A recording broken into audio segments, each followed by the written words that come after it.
Board President.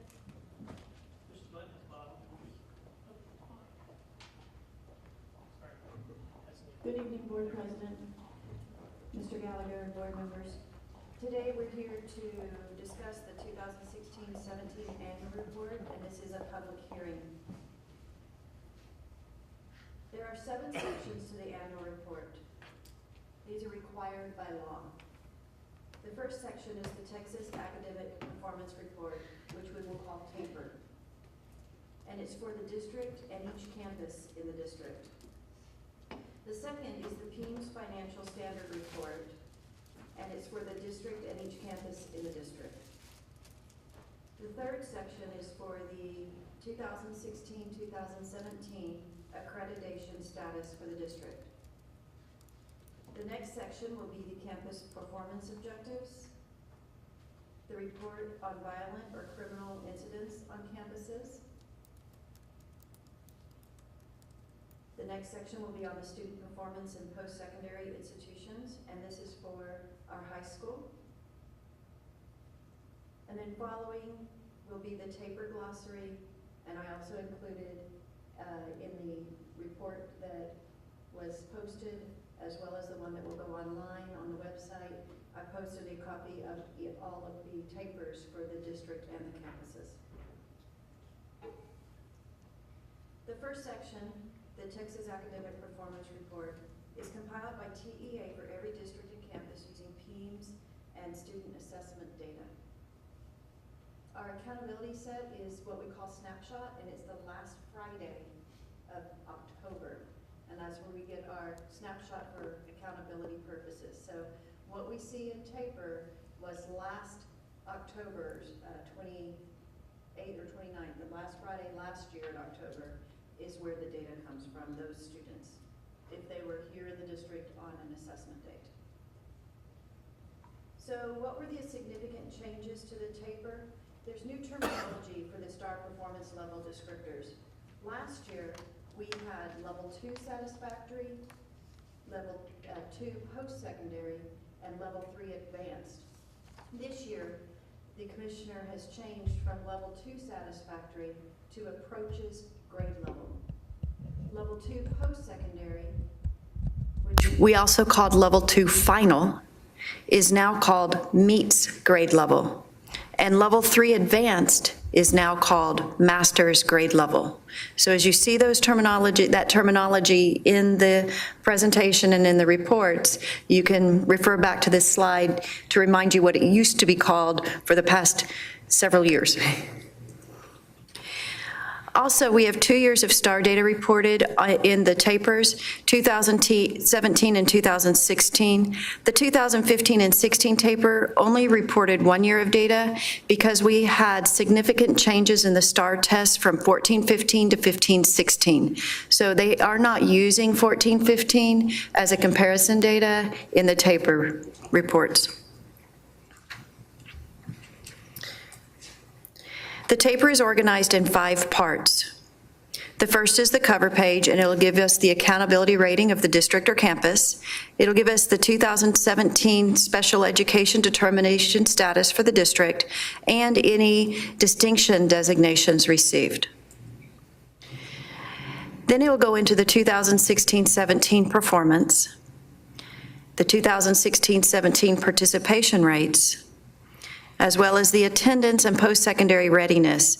The data reported in this is not for the graduating class of 16-17. It's for the graduating classes of 15-16 and 14-15. Anytime we talk about graduation, AP, SAT results, they are always 2 years in arrears. And then the district profile. In the performance, we'll look at STAR performance by assessment. We will look at how many approached grade level by subject area in all grades. Also approaches, meets, and masters. And then we'll look at the progress in reading and math. So how many students in reading and math met progress, expected growth, and how many exceeded expected growth.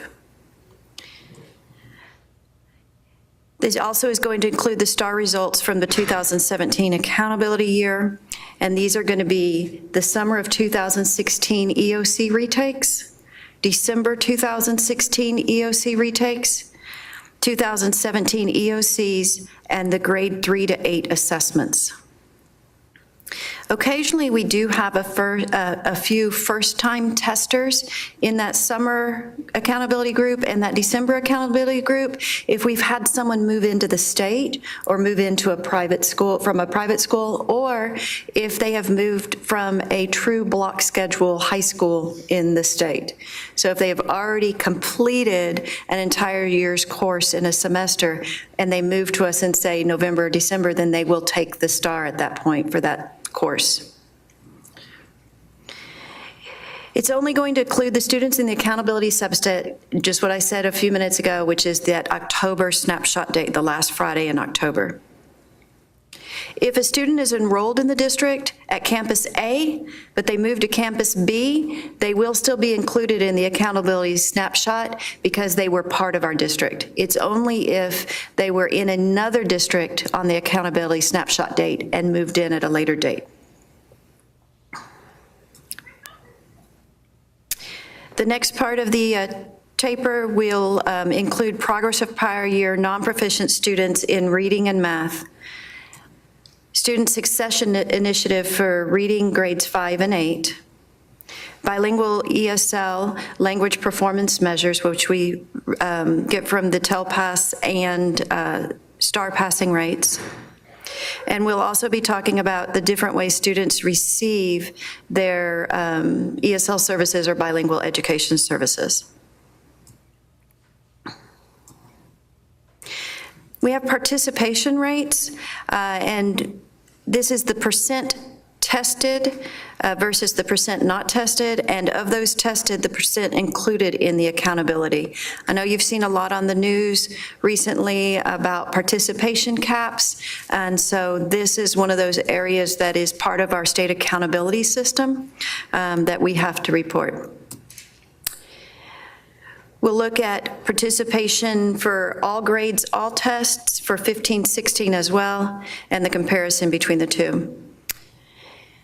Part 4 is the attendance and post-secondary readiness, and the performance measures in this part are reported for the 15-16 and 14-15 school years, not 16-17, as the data is in arrears.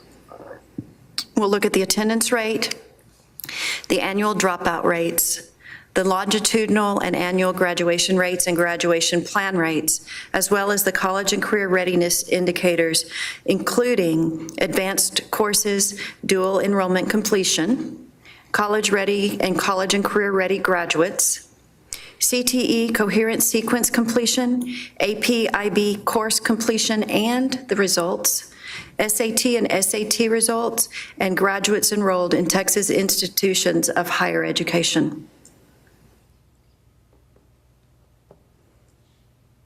Part 5 is our profile, and this is our student information, our demographic information, and that's based on the fall 2016 PEIMS submission. And this will be student enrollment and other student information such as graduation information, retention rates, class size, et cetera.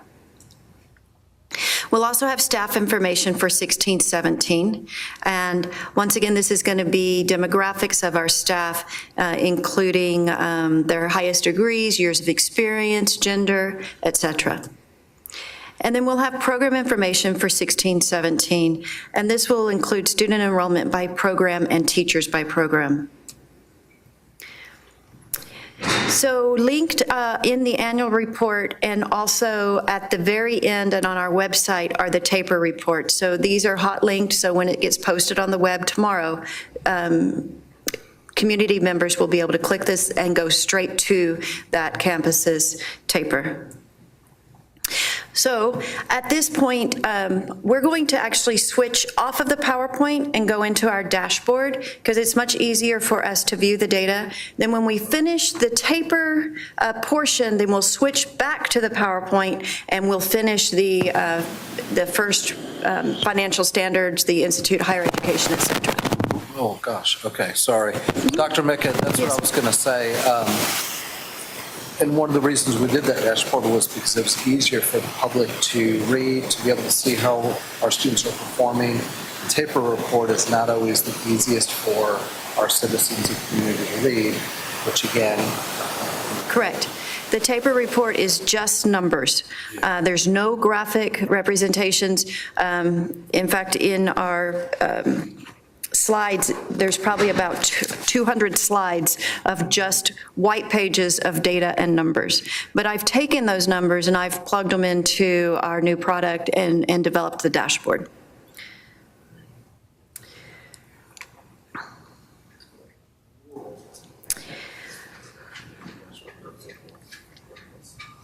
And this is live, so the data is live, and so it might take some time for it to load.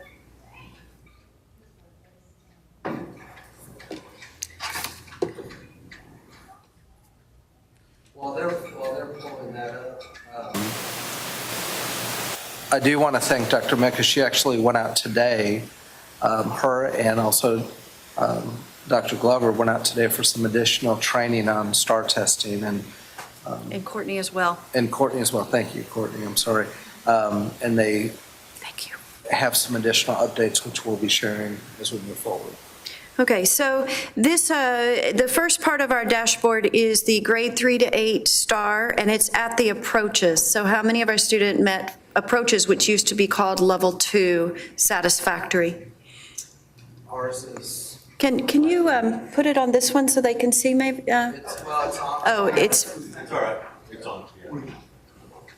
We're good? Okay. So this is grade 3 for all tests for grade 3. So as you can see here, the yellow bar throughout is, I'm going to not touch it, is this. I think when you do that, black's out here. Is the state.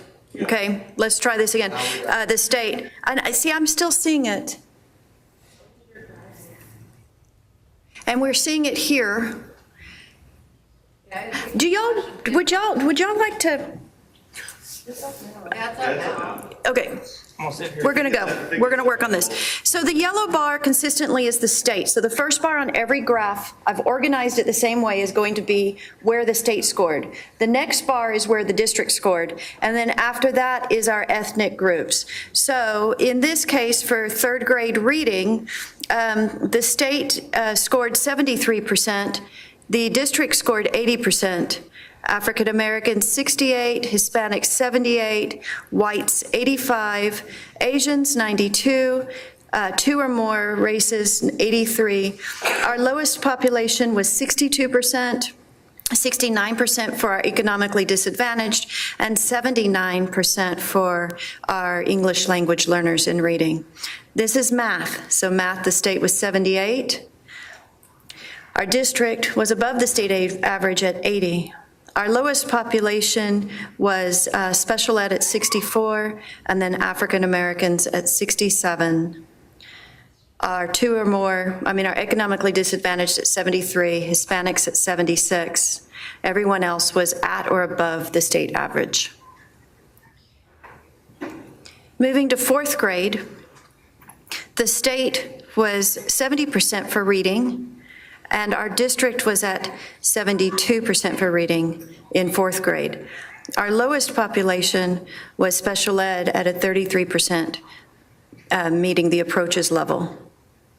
Here, our African Americans, whereas in the past had been our second lowest, here they are almost closing that achievement gap at 68%. Our English language learners were lower this time at 62% in 4th grade reading. In math, the state average was 76, and we were above state average at 77. Once again, our special ed population is the lowest performing group at 44%. And this is going to be a trend throughout, and I want you to know it's not just Little Elm ISD. In fact, every district across the state, their lowest performing group is pretty much their special ed or their ELL population. So as we go through, you will see those trends, okay? Our ELLs did a little bit better in math than in reading, coming in at 67%, and our African Americans at 66%. When we talk about writing, we came in below the state average, and the state average was quite low at 65%. We came in 1 point below at 64%. There are many reasons why you saw a drop in the state as well as the districts. If you'll remember, mid-year last year, I reported that we had received an email from the state telling us that they were completely changing the writing format. This was mid-year. We had already taught for a whole semester based on a blueprint that we had been using for years, which was 2 days of this writing assessment in 4th and 7th grade, and also the EOC test had short answers. And so when we received a new blueprint, we'd already spent half the year teaching something that, although it was part of our TEKS, didn't necessarily had to be taught before the test. It could have been taught after the test was taken in April. And so it was also one of the hardest types of writing. And so for us then to back up and reverse and start working on something else. Also, there was only 1 essay instead of 2. And so the format threw us, and then the late notice from the state was Dr. difficult for us to overcome. And isn't it true that even this year, they're still looking at making changes with even our rating system? Absolutely. Right now, we don't even know what our rating system is. It is still being developed. And then with the new ESA and USDE, I'm sure that you've been following that our ESSA federal grant application was denied by the federal government in December. We had to reapply by January 10th, I believe. That's the state. Yeah, I was going to say, not us, the state. Us. Ours was accepted back in August, July, before July 1st, actually. So it's quite alarming, and you'll be hearing more from me as I get more things, because some of the things that we had to do in this resubmission to the state, I don't know how it's going to affect our accountability system, because the federal government said we can't use the rating of approaches anymore. And so little things like that are going to be coming to light. But even before this, the House Bill 22 and the changes that they made, we were told up front that we wouldn't know what our accountability system, the numbers behind how anything worked, would be until spring. So it's going to be another interesting year. We were hoping we were going to level out, and that's not happening. With writing particularly, and we heard about this in depth today, Mr. Gallagher hadn't even heard this from me, but there's an interim pilot going on in the state for writing, and it looks like they're going to try and switch us to a portfolio type of writing where we all have to calibrate to a rubric. But different districts are taking part in that, but it's affecting their, we were warned today that it would affect our accountability, because any student that took it, unless they were Star Alt 2, didn't count towards your accountability. But then that leaves your Star Alt 2 students, who are your most cognitively significant students, left as your only writing scores. And so it very possible that you would not meet standards solely based on your writing scores if you chose to take part of the pilot. Another thing is that if you chose to take part of the pilot, it's still required for graduation for English 1 and 2, so you would be assessing those students in 2 different manners. So we have opted not to, at this point, Yeah, for the record. be a guinea pig. Yeah, we did discuss that at the superintendent meeting, and I decided we're going to opt out before we even had the chance to opt in. Good. So we had to opt in by next week, so I was going to actually talk to him about that. So that's writing, 4th grade right there. Sorry, that kind of took us off on a tangent. 5th grade, we have reading, so we are above the state average quite a bit. State came in reading at 82, and we came in at 89. African Americans at 88, Hispanics at 83, our economically disadvantaged at 81. Our ELLs did better in 5th grade than 4th grade at 74, and also in our special ed. Fifth grade and eighth grade are different birds or different animals because you can count the first administration and the second administration. So their scores are typically always higher than other grade levels because students got 2 chances to pass the test for accountability reasons. In math, we also were above the state average. State was 87. We came in at 93% in fifth grade. You can see that our other populations are right there, not very much achievement gap, except for special ed, and that's at 68%. And then for science, and this is the first time our students take a science test, the state was 74, and we came in at 83%. Once again, our special ed is the lowest at 46, and then our next lowest is our African Americans at 71%. Sixth grade, in reading, the state was 69%, and we came in at 66%. Our African Americans surpassed our district overall. Our Hispanic students dropped comparative to other years to 67. Our special ed was at 31%, our ELLs at 35%, and our economically disadvantaged at 53%. In math, our state was at 76%, and we came in at 79%. Our African Americans were above our district average again in sixth grade. Our special ed students were at 43%, ELLs at 63%, and our Hispanic students were at 73%. Seventh grade snapshot, we take reading, math, and writing.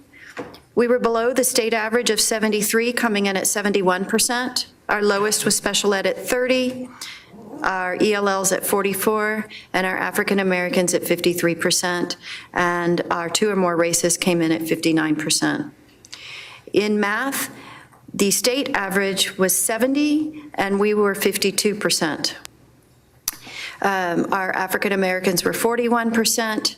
Our Hispanics were 45%, our whites 67%, 2 or more races 31%, special ed 23%, economically disadvantaged 43%, and ELLs 38%. And then in writing, same thing with the fourth grade writing, where we see a dip is state was 70% and we were 66%. Our special eds was our lowest population at 30% and our African Americans at 46% and our ELLs at 41%. We have eighth grade. We take 4 tests in eighth grade. This is the first year that social studies is taken for the state. In reading, we were above the state average from 86% to 88%. There's not much of a achievement gap, except with our special ed students at 64%. State in math was 85%. We came above them at 88%. Our African Americans were 75%. Our special ed students did really well comparatively against other assessments at 70%, and our ELLs at 74%. In science, the state was 76%, we came in at 71%.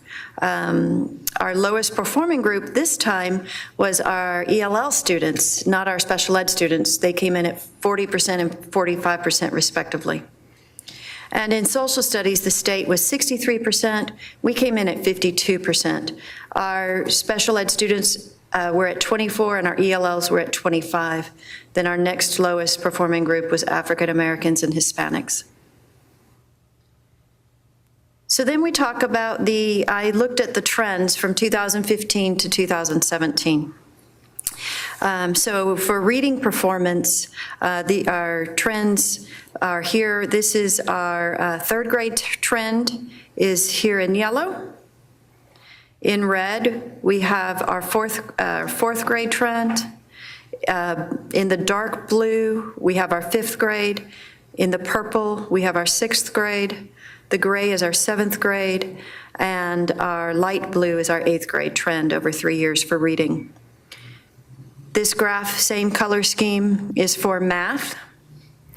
So you can see that the grade level where we had a drop over the years was 7th grade. We also do not have data for 2015 because the TEKS were new, the test was brand new, and although we took the assessment, they did not score any students. Our writing performance, you can see we had been on an upward trend, and then we went straight down last year, and I've already attempted to explain that with the change in the policy mid-year, us not teaching the right thing on the right scope and sequence, and so as a result of the state changing their policy mid-year on their blueprint for the assessments. Our science performance, we saw an upward trend.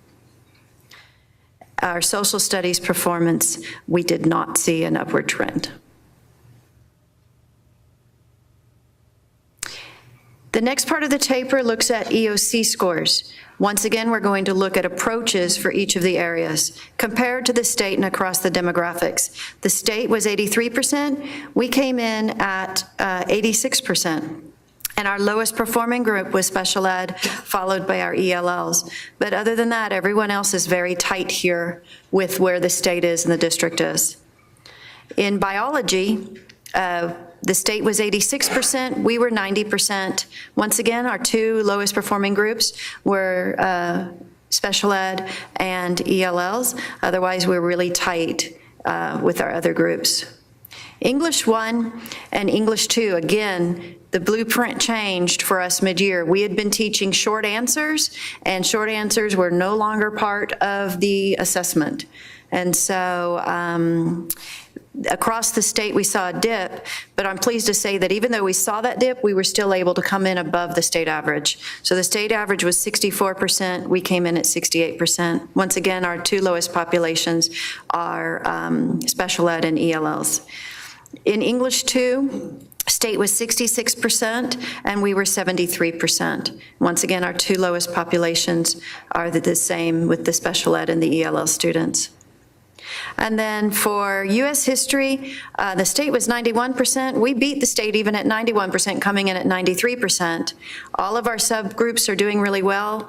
Our special ed students came in at 55% and our ELLs at 67%. And then I did the same type of trend analysis. So the yellow is algebra, the red is biology, then we have English 1 in the blue, English 2 in the purple, and U.S. history in the gray. So in terms of EOC, we did make progress in all 5 of those assessments based on previous years. And one other thing I want to point out is that we also had an incremental increase in what the approaches was as far as the previous year met level 2. We've been at a steady increase every year, so it took a little bit more to meet that level. So across all grade levels, this graph here shows the percent met standard approaches. So out of every student who took every subject, how many of them received approaches or above? So the state was 75% and we were 77%. And so we came above the state in all subjects. In reading, we also surpassed the state's average of 72 at 75%. And then in math, 79% for the state, and we came in at 81. In writing, the state was 67, we came in right below that at 65. In science was 79, we were above it at 81. And the state was 77%, and we came in at 73%. When we look at post-secondary meets, this is what we used to call the final standard, which we would have to meet in 2022. And so the state for 2 or more subjects, how many students received meets was 48. We came in exactly where the state was at 48%. And then in reading, the state was at 48%, and we were at 50%. In math, 48%, we were lower at 45%. Writing is 38%, came in at 32%. In science, 52%. District came in at 51%, and social studies 51%, and the district came in at 47%. One of the things that I talked with the principals and directors, coordinators this year was that approaches is always a sliding target. We don't know what it means from year to year. Meets and masters are set. The target doesn't change. And so we need to be showing growth in meets and masters every year. And then when we look at masters, which used to be called commended, advanced, et cetera, they look at it 2 or more was 20 for the state. We came in at 18. In reading, the state and the district both came in at 19. Math was 23, and the district was 20. Writing was 12, the district was 9. In the state, for science was 19, the district was 17%, and the state in social studies was 27%, and the district was 22%. So if we look at the trends for across the 3 years for Met standard approaches, yellow is all subjects. We saw an increase in science. We were steady in all subjects. We had a slight decrease in reading and social studies. Math went up, and writing dropped. And then for the post-secondary meets, we have seen a steady increase in all subjects except for writing. Our biggest gains were in science. And then for masters, we've seen an increase in all subjects except for writing. Student progress is a difficult concept for people to understand, but basically if you just take it down, it's what the state expects a student to grow in 1 year. So if the scale score in 3rd grade was a 5, and the scale score in 4th grade is a 10, then we're expecting the students to grow by 5 scale score points. So they take the previous year's scale score for approaches, and then they take the next year's scale score for approaches, and they get the difference, and that is what they would expect for the student to grow. So if I had scored an 8 on a previous year, and the growth was supposed to be a 5, then I would be expected to get a 13 or higher. So that is how they do meeting growth. So if you met or exceeded growth, the state was 61%, and we came in at 60%. That's for all subjects. In reading, the state was 59%, we came in at 60%, and the math was 64%, and we came in at 61%. When we talk about exceeded progress, they take what the difference is between meets and the advanced masters. Level 3, and what's the difference there, and then they will add that to the student's score from the previous year, and that would be the growth. So the state came in at 19, the district at 18 in all subjects. In reading, 17 was the state, and we came in at 18%. The state in math was 20, and we came in at 18%.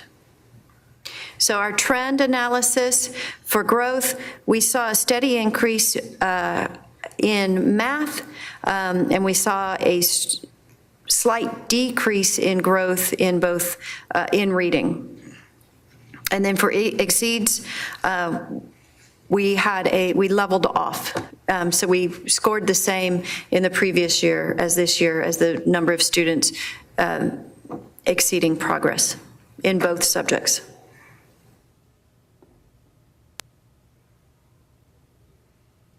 So students who did not pass the STAR test in 15-16, how did they do in 16-17? So what % of students passed who had previously been failures? The state had a 35% of those non-proficient students, and we came in at 40% in reading. And in the state was 43%, and we came in at 48%. What I want to point out here is the special ed and the ELL growth in both of these areas. Because although in the previous graphs where I had shown you data, those were our two lowest performing populations. But this right here shows that students that were not passers in previous year, we're closing those gaps, and they are now, a good number of them passed this year.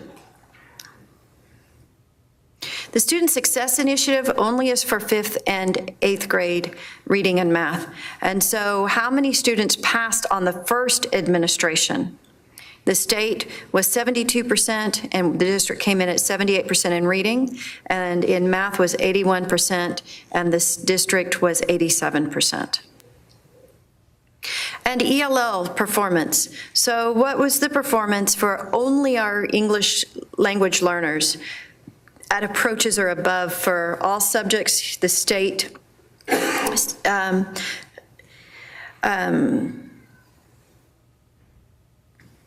don't have the state average, so I'll have to look on a taper report and see why.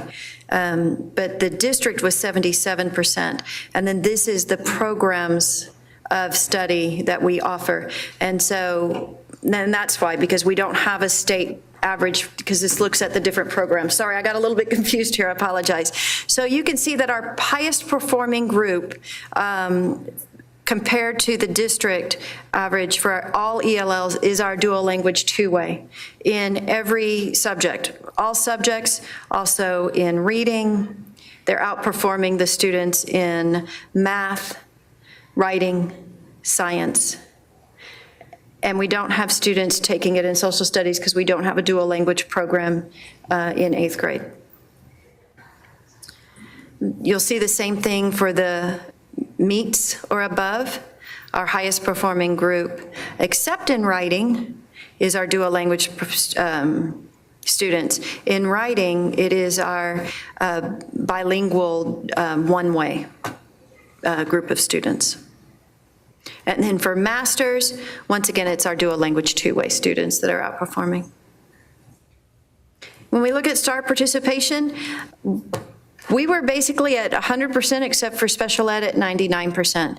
And that might have been like 99.8% or 99.9%, but the state rounds it up, so we got 100%. Special ed's a little bit different because we do have students that don't take the assessment if they're homebound or if they're medically exempt from the STAR Alt 2 assessment, so our numbers might always drop a little bit there. But we are allowed to have a 1% non-participation for the state, and we are well below that for our district.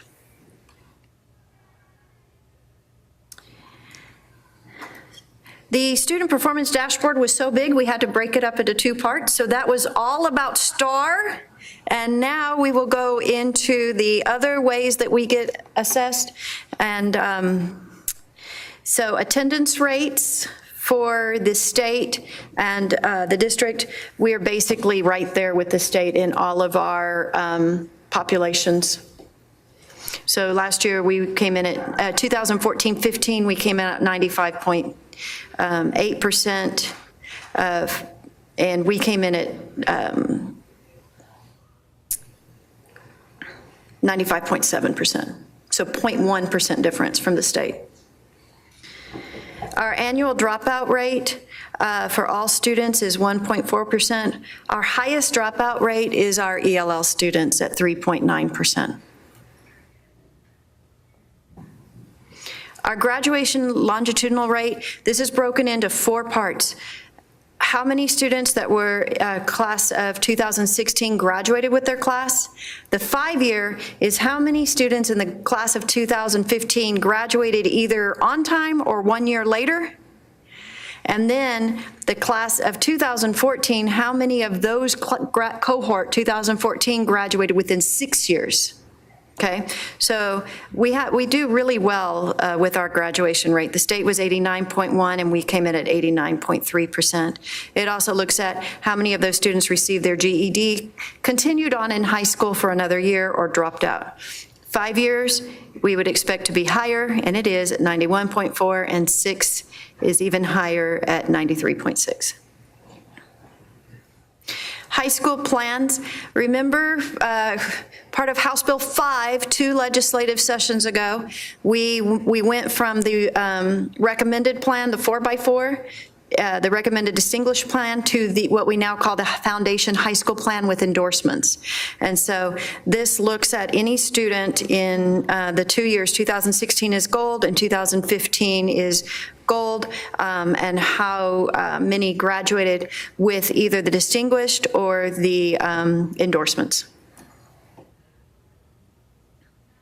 Then we have our how many students took and completed an advanced course or a dual credit course.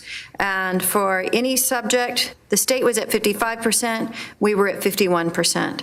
And English language arts, 30%, 26.2%. 43% in math for the state, we were at 37%. The state, 12% in science, we were at 6%. And the state was 29% in social studies, and we were at 20%. That's for grades 11 and 12. That's where the majority of our students take an advanced or dual credit course. And so grade 9 and 12, we see similar data. Our college-ready graduates, in terms of, there's different ways to be a college-ready graduate. They have to get a certain score on SAT, ACT, TSI. The STAR test has to be at the meets level or master's level. And so if we look at the state was 50.6%, and we were above the state average at 56.7%. In English. In math, the state was at 44%, we were at 36%.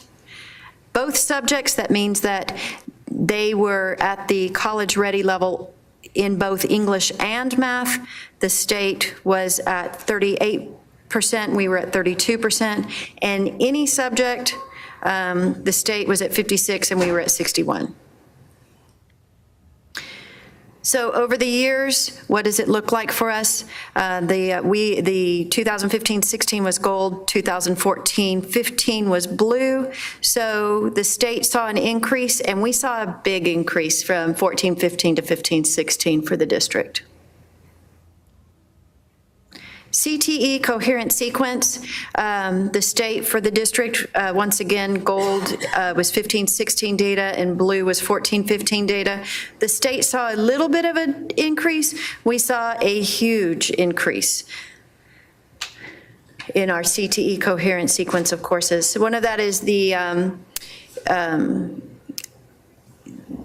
director of CTE, aligning our pathways and really focusing on our endorsements and what students can do to earn their CTE coherent sequence.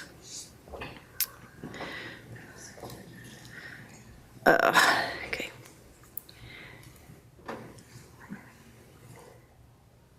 I apologize. My fingers are not wanting to work with this right now.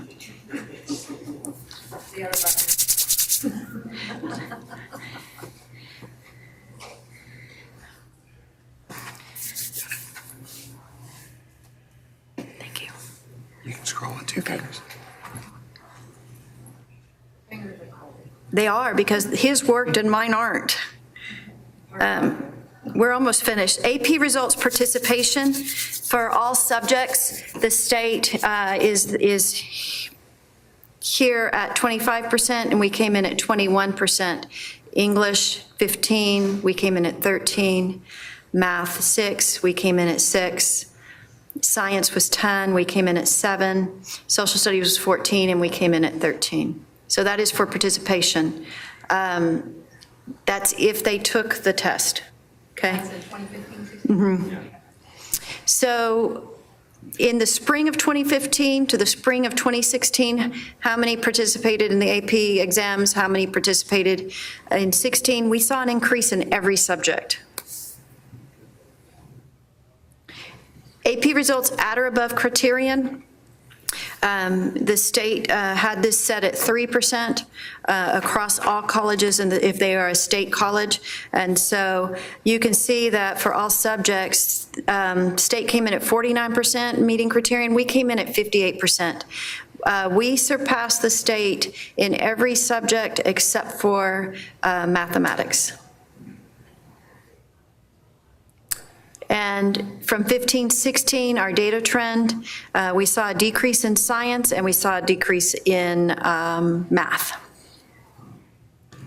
Our SAT results are above the state average for the first time ever that I know of. It might only be by a few points, but we're gonna take it. 1375 for the state and 1392 for the district. And I have been here for 13 years, and to my knowledge, this is the first time that I've seen us be above the state. So I'm really proud of these results. And then for ACT, the state came in at 20, and we're right below it at 19.7, so 20.3 to 19.7. And then the last section of the taper was our staff. Oh, I already have it pulled up. Oh, there it is. So in 2016, for the fall snapshot date, we had 83.3 staff members. Now, I don't know who that 0.3 is, but it exists. And this is our demographic breakdown. Professional staff, teachers and above, educational aides, our instructional aides, and then our auxiliary staff, okay? So 69% to AIM, our aides are at 8% and our auxiliary staff is at 23%. So if we look at our state to district, the state 50% is teachers, we run at 54.5%. Professional support is 10%, we're at 10.4%. Campus administration, the state is at 2.9%, we're at 3.4%. And district administration, the state is at 1.1% and we're at 0.8%. We look at average salaries, average teacher salaries by years of experience, from our beginning teachers, broken all the way down to those who have over 20 years experience, and then average actual salaries by position type: teachers, professional support, campus administrators, and district level administrators. And then our teachers, what is our ethnicity breakdown of our teachers? What is our gender breakdown of our teachers? The highest degree held by our teachers, I think we actually have little one doctorate right there. We have 2.2% of our teachers are doctors. And then our years of experience, our biggest years of experience is 11 to 20 years. And then our average years of experience, overall teaching is 10.2, and with the district is 5.3. So we have a pretty young teaching force. Our turnover rate compared to the state is better. They're at 16.4%, and we're at 15.6%. And then our average number of students per teacher is 16.3, and this is how it ranks out in kindergarten through sixth grade. Sixth grade, as far as the state is concerned, is elementary, and secondary starts at seventh grade, and that's why it's broken out this way. And then secondary is by subject. So now I'm going to go back to the PowerPoint, and we're going to scroll past all of these slides we just went through, but they are there because we will publish this tomorrow on the website, and we will finish up the taper. So now we come to the second part of the taper, which is the PEIMS Financial Standard Report. And Mr. Anderson did a wonderful job last week talking about our financial, there it is, our financial rating. And this, in the taper, it's in the annual report, I have to include it by receipts, fund balances, disbursements, program expenditures, tax rates, 2014 tax year state certified property values and assigned fund balance for each campus is by object, function, and program expenditures. And so here it is, linked live. You had this with your board book. This will also be linked into the report. 2016-17, you could either be accredited, accredited warned, accredited probation, and non-accredited, and we were accredited. And here is our accreditation status listing that we are accredited. Our campus performance objectives, you approved last board meeting in our campus improvement plans, and so those are located on the district website and also at each campus in the campus improvement plans. And then the report on violent or criminal incidents, we have to look at the number, rate, and type of violent or criminal incident that occurred on each campus and report that. And so here is our report, and we have 0 last year. This is down from the previous year. So in the 2016-17, we had 0 of these violent incidents at our campuses. Student performance in secondary institutions. Every year I remind you of this, but this is only students that are trackable.